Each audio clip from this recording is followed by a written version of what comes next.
Hey guys, welcome back to the channel. Turkey season's right around the corner here in Missouri. I wanted to go over some stuff, some calls and stuff that I've used over the years and the kind of system that I have found works really good for me. When I go in the woods, I have my turkey vest and I usually have a couple box calls, slate glass call, some different strikers, and of course mouth calls. So first, box call. This is an old Loman 870. I carry a different one as well. It's an HS Strut Old Mama Hen. Just really good calls. Make sure you keep your chalk and keep your wood nice and chalk. This is kill a lot of turkeys with that box call. When I use this box call, you know, it doesn't. They're really good when it's a windy situation, but they work anytime. So I always have one there. They're really good for searching for turkeys. You know, you carry that long distance with that box call. Slate or glass call. This is the HS Strut Triple Glass. It's an old call. I don't know if they still make these or not. I carry a variety of strikers, rosewoods, hickories, carbon fiber, acrylic, piece of rough sandpaper. And what you want to do on these glass or slate calls, you want to take that rough sandpaper and you want to go back and forth. Don't do a circle or anything like that, just back and forth. That way those lines are straight. That way when you put your striker, you want to go across the grain of the marks you just made.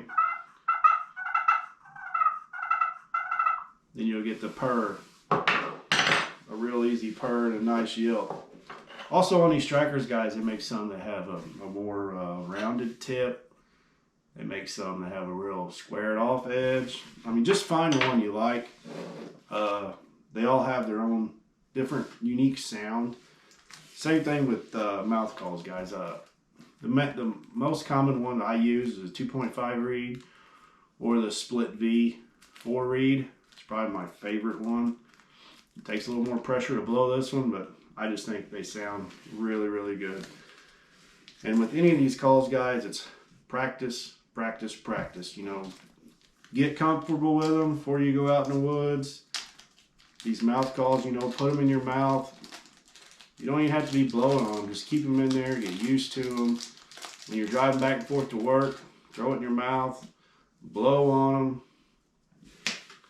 And here, when I get into the woods, every turkey's different. So I don't go out there thinking, oh, I'm just going to kill one with a mouth call today or whatever. You know, you go out there, and I know it's an overused statement, but kind of read what the turkey gobbling a little, the turkey gobbling a lot. You know, if you call it to him with the glass call and he doesn't respond, you know, don't change strikers or pick up the box call or blow the mouth call at him. You know, and maybe you'll hit on one they like. I've seen it many times over the years.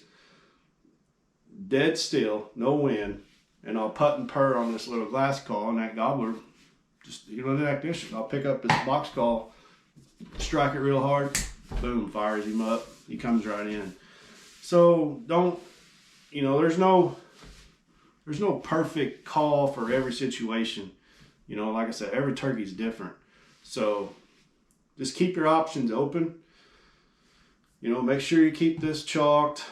Make sure you keep this sanded rough. Make sure you keep, like I said, make sure you keep this in your mouth at all times. When the turkey's coming in,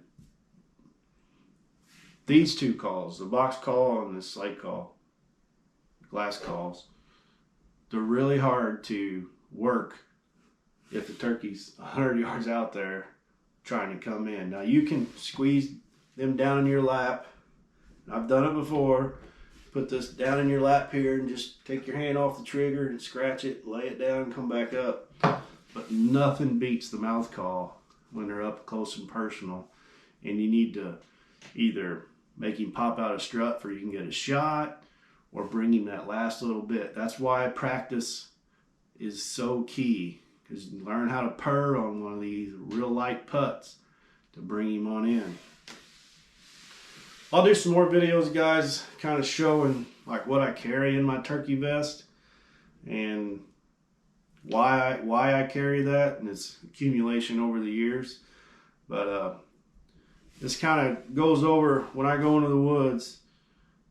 You know, probably the first one I'm going to hit them with is a mouth call, and then if they don't do anything, then I'm going to go to the Slate or this glass call, and then I'm going to go to the box call. If the wind's really blowing, I'm probably going to go to the box call first. If I'm searching for turkeys, walking the woods, I'm using a mouth call.